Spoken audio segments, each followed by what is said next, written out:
ഒരിക്കലുമില്ല. കഥ എഴുതും, തിരക്കഥ എഴുതും, സിനിമ എടുക്കും, യാതൊരു സംശയവും കാര്യത്തിലില്ല. കാരണം എന്നെ സംബന്ധിച്ചിടത്തോളം എനിക്ക് സിനിമയിലേക്കുള്ള വിഷയം എന്ന് പറയുന്നത് എന്തെങ്കിലും, നിങ്ങൾക്കറിയാലോ ഞാനെടുത്ത സിനിമകളൊക്കെ ഒരു സോഷ്യൽ ഇഷ്യൂസാണ് ഞാനെടുത്ത സിനിമകളൊക്കെ. ഈ ഇഷ്യൂസ് ഞാൻ അറിയുന്നത് എൻ്റെ സാമൂഹ്യ പ്രവർത്തനത്തിൽ നിന്നാണ് സ്വാഭാവികമായിട്ടും. അപ്പോൾ എൻ്റെ സിനിമ തന്നെയാണ് എൻ്റെ രാഷ്ട്രീയം, എൻ്റെ രാഷ്ട്രീയം തന്നെയാണ് എൻ്റെ സിനിമ.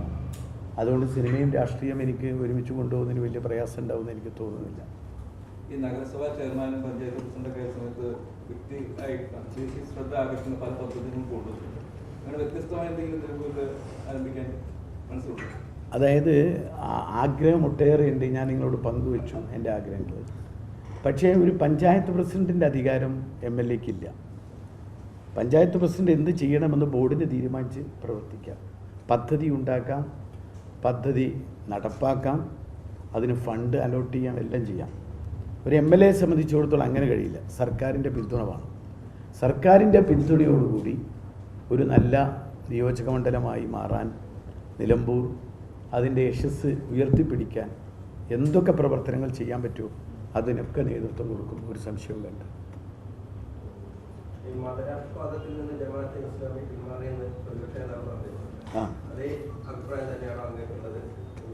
അല്ല, ഞാൻ പറഞ്ഞല്ലോ, നിങ്ങളാ മാറ്റം നിങ്ങൾ കാണുന്നില്ലേ? ആ മാറ്റം നിങ്ങൾ കാണുന്നില്ലേ? കാരണം വളരെ കൃത്യമായിട്ട് ജമാഅത്തെ ഇസ്ലാമിയിലെ മാറ്റം നമ്മൾ കണ്ടിട്ടുണ്ടല്ലോ. മാത്രമല്ല ജമാഅത്തെ ഇസ്ലാമി പോലുള്ള സംഘടനകൾ ഇന്ന് രാജ്യത്തെ ഏറ്റവും വലിയ ഭീകരത എന്ന് പറയുന്നത്, ഇന്ന് രാജ്യം നേരിടുന്ന ഏറ്റവും വലിയ പ്രതിസന്ധി എന്ന് പറയുന്നത് വർഗീയ ഫാസിസമാണ്.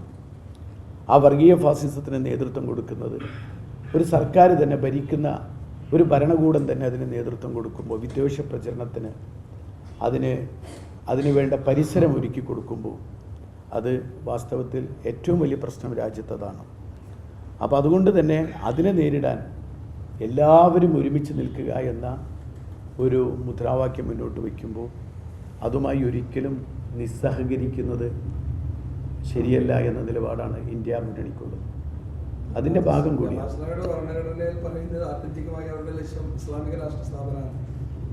കമ്മ്യൂണിസ്റ്റ് പാർട്ടിയുടെ ഭരണഘടനയിൽ പറയുന്നത് ജനകീയ ജനാധിപത്യ വിപ്ലവമാണ്. അല്ല, നിങ്ങൾ അറിയാലോ കാര്യങ്ങൾ. ഞാനതിനെക്കുറിച്ച് ഞാൻ വളരെ കൃത്യമായിട്ട് അതിനെക്കുറിച്ച് പറഞ്ഞു. എല്ലാവരിലും മാറ്റങ്ങൾ ഉണ്ടാവുന്നു. മാറ്റങ്ങൾ ഉണ്ടാവുന്നത് സാഹചര്യങ്ങൾക്കനുസരിച്ചാണ്. രാജ്യത്തെ ഇന്നത്തെ ഏറ്റവും വലിയ പ്രതിസന്ധി എന്താ? ലോകത്തെ ഏറ്റവും വലിയ പ്രതിസന്ധി എന്താ? ആ പ്രതിസന്ധി ഇന്ന് നിങ്ങൾ കാണുന്നില്ലേ? അമേരിക്ക യുദ്ധം അവസാനിപ്പിക്കാൻ അമേരിക്ക ഇടപെടുന്നു. അമേരിക്ക ഇസ്രായേലിനെ സഹായിക്കുന്നു. ആ ഇസ്രായേലിനെ സഹായിക്കുന്ന അമേരിക്ക തന്നെ യുദ്ധം ഇല്ലാതെയാക്കാൻ ഇടപെടുന്നു.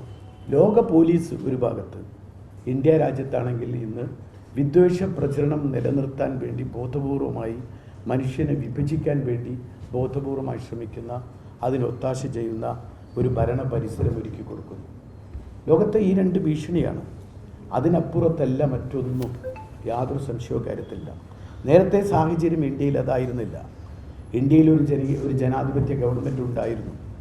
ജനങ്ങൾ പറയുന്നത് കേൾക്കാൻ കഴിയുന്ന ഒരു കോൺഗ്രസിൻ്റെ നേതൃത്വത്തിലുള്ള ഗവൺമെൻറ് ഉണ്ടായിരുന്നു. ഇവിടെ ഈ പറഞ്ഞ തൊഴിലുറപ്പ് പദ്ധതി കൊണ്ടുവന്ന, റൈറ്റ് ടു ഇൻഫർമേഷൻ ആക്ട് കൊണ്ടുവന്ന, അല്ലെങ്കിൽ റൈറ്റ് ടു എഡ്യൂക്കേഷൻ ആക്ട് കൊണ്ടുവന്ന, അല്ലെങ്കിൽ റൈറ്റ് ടു ഫുഡ് ആക്ട് കൊണ്ടുവന്ന ഒരു ഗവൺമെൻറ് ഈ രാജ്യത്തുണ്ടായിരുന്നു.